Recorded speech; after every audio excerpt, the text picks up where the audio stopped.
지난해부터 시행된 종교인 소득자들의 종합소득세 신고가 이달에 마감됩니다. 종교인 소득자들의 지난 1년 소득에 대한 신고와 세금 정산이 마감되는데도 최근에 퇴직금 과세 문제처럼 오해와 논란은 계속되고 있습니다. 종교인 소득 과세에 어떤 쟁점이 있는지 유영혁 기자가 정리했습니다. 많은 사람들이 종교인 과세는 2018년 1월 1일부터 시행된 것으로 이해하지만 엄밀하게 따지면 맞는 말이 아닙니다. 정부는 종교인들의 과세를 촉진하기 위해 지난 2015년 12월 소득세법 21조 기타 소득 항목에 종교인 소득을 신설했고 2018년 1월부터 시행했습니다. 그 이전에도 많은 종교인들이 근로소득세를 냈지만 종교인들의 특수성을 감안해 정부가 세금 납부를 강제하지 않았습니다. 종교인 소득을 신설한 것은 납세 의무를 하는지 엄격하게 관리하겠다는 것으로 볼 수 있습니다. 종교인 과세 시행일 문제가 종교인 퇴직금 과세 논란으로 이어지고 있습니다. 종교인 퇴직금에 대한 과세 기준일을 2018년 1월 1일부터로 하는 소득세법 개정안을 넣고 논란이 거세게 일었습니다. 종교인 소득 시행일인 2018년 1월 이후 적립된 퇴직금에 대해서만 세금을 물리자는 것입니다. 과세 기준일을 2018년 1월 1일로 하자는 주장의 근거는 공무원 연금 과세가 법제화된 2002년 1월 1일 적립금부터 과세 대상에 포함됐다는 것입니다.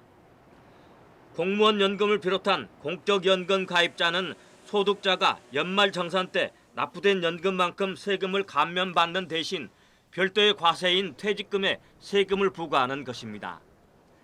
그 전에는 해마다 세금을 냈지만 2002년 적립금부터는 퇴직금에 한꺼번에 세금을 부과하는 것으로 조삼모사라는 불만이 있는 것도 사실입니다. 종교인들은 2018년 1월 이전까지도 세금을 납부하지 않았는데도 퇴직금에 대해 추가로 세금 감면을 해주는 것은 특혜라는 지적이 나오고 있습니다. 그동안에 없었다가 퇴직소득 왜 과세하냐. 이번에 법이 종교인들을 소득으로 하나 더 만들어준 것뿐이지 이게 없다가 지금 나온 것은 아니다. 그렇다면 이전에도 이미 퇴직소득세로 과세 대상이었다는 얘기입니다. 조세심판원은 지난 2010년 교회에서 퇴직하고 원로 목사로 추대된 모 목사에게 교회가 퇴직금 형식으로 지급한 주택 구입비 등을 퇴직소득으로 보고 과세한 것은 정당하다고 해석했습니다. 종교인이 근로기준법상의 근로자인지는 논란의 여지가 있지만 교회로부터 정기적으로 급여를 받고 있다면 소득세법상 근로소득자에 더 가깝습니다. 근로기준법상의 근로자가 아닌 회사의 대표, 목사인 신학대 교수, 심지어 대통령도 근로소득 신고를 해야 합니다. 국가와 사회와 교회가 함께 협력하고 공존하기 위한 과도기 체제라고 저희는 생각하고요. 서로 이해를 공유한 이후에는 아마 정상적으로 돌아가면 근로소득으로 하는 것이 가장 정의에 합당한. 소득 있는 곳에 세금이 있다는 기본적인 과세 원칙에도 불구하고 종교인 과세는 당위성과 방법 등을 놓고 논란이 계속되고 있습니다.